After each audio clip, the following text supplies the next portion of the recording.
Joining us tonight, House Minority Whip Steve Scalise. He's also a ranking member of the Select Subcommittee on the coronavirus crisis. Congressman, great to have you with us and great to see you. Let's start with the president saying, it's great to have you.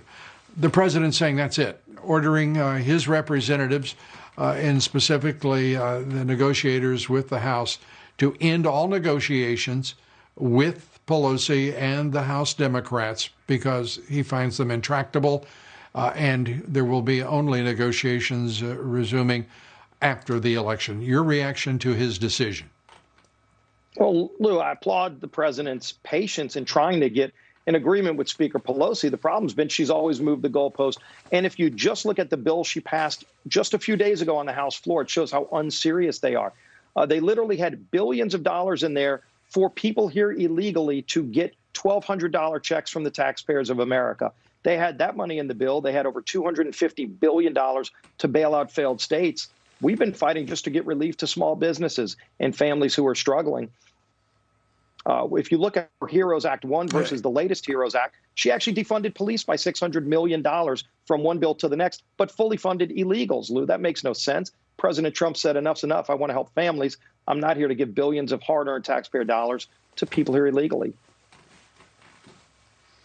And the president, I would think, would be roundly applauded for dropping these negotiations before the election, because they were insisting, the House Democrats, that the president sign a legislation, a bill that would fund all of the poorly managed blue states in the country, specifically New York, California.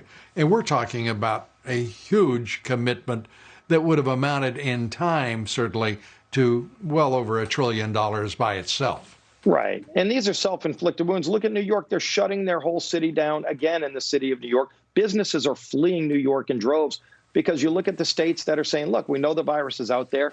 They're smart science. There's good protocols for how to safely reopen schools or businesses. Let people do those things safely. And instead, cities like New York are shutting everything down and crushing these small businesses, crushing the opportunity for people. And people are dying, by the way. Look at the non-COVID related deaths right now. They're through the roof in states like that. And so to send them hundreds of billions of dollars of our hard-earned money to continue shutting their economies down, it's their bad decisions that are killing their cities. Open things back up again safely using the scientific protocols that are out there. Yeah, it is clear. The Democrats have made it very clear. They're going after this country. They're not just going after the president, as if that weren't bad enough. They want to turn this entire country upside down. And they're crushing families along the way. The collateral damage is no concern whatsoever to this group. They're trying to overthrow a president. What's a thing like families in a country? Let's, if we can, get your view on how strong the Republicans are going to show up at the polls, and how strong a performance are they going to put on to support the president and put the Republican Party in control of the House, the Senate, and the White House.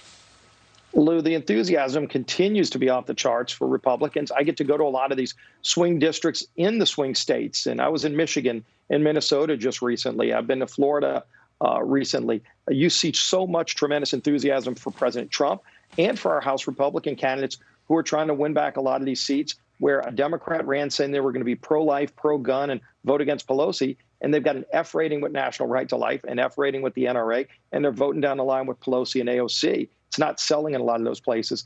But look, they're pulling out all the stops on the other side. I mean, you had Michelle Obama out again today pleading with people to go vote. Yep. Nobody can get excited about Joe Biden. So they've got to scare people. They've got to frighten people. They've got to attack our president every single day. He's in the hospital, and they're attacking the president. I mean, this is disgraceful. You talked about it a little while ago with Newt, with the speaker.